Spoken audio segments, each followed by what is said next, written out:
Nick Supik here, Century 21 Real Estate. Hope you're doing well. It's a beautiful day, and I hope you're enjoying it.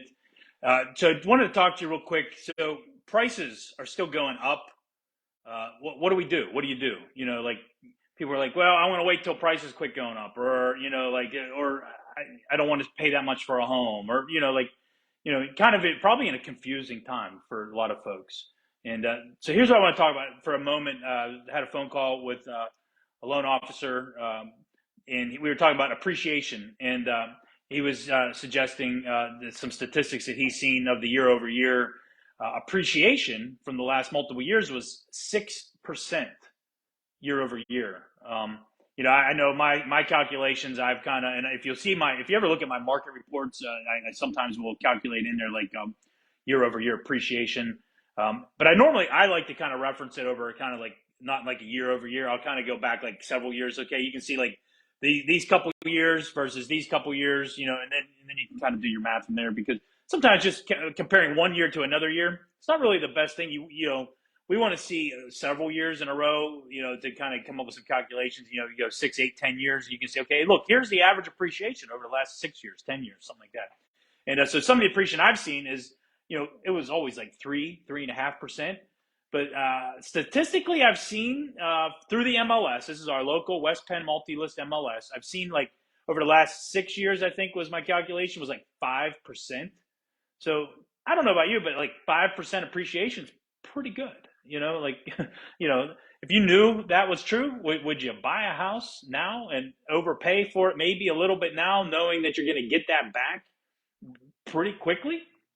So real quick, so appreciation. So let's say our average home right now is selling for about $270,000 in our local MLS. I have a little notes here. So if you did 5%, that's at 13,500. So you don't have to kill me on the math, but I think let's just say it's roughly a little over $1,000 a month. So let's say you had to overpay for it by 10 grand. Within a year, you've gotten that money back in appreciation. And then in the following year, you made even more. And that's assuming you overpaid. Did you really pay what it was worth, or did you overpay? Like there's not really, it's hard to say. If you think it's worth that, and the seller think it's worth that, and the appraiser thinks it's worth that, did you really overpay?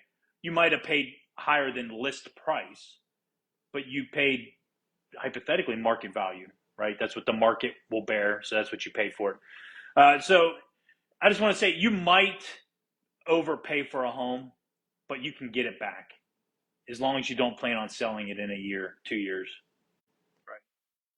You plan on waiting 10 years. So I think some quick math, if a average home is 270,000, you were getting 5% on that. So a little over 13,000 a year. So let's round math. I think, that's what, 12,000, 13,000 a year times 10. If you owned it for 10 years, that's over 120,000, 130,000 in appreciation in a 10-year period, plus plus 270,000. So that's 400,000 your home's worth in 10 years from now. Statistically speaking, average. Maybe your home doesn't appreciate on the average. Maybe it's a little less, or maybe it's a little more, right? It could be a little both. So appreciation, your home is a great appreciable asset that if you're not in the home market, get in the home market.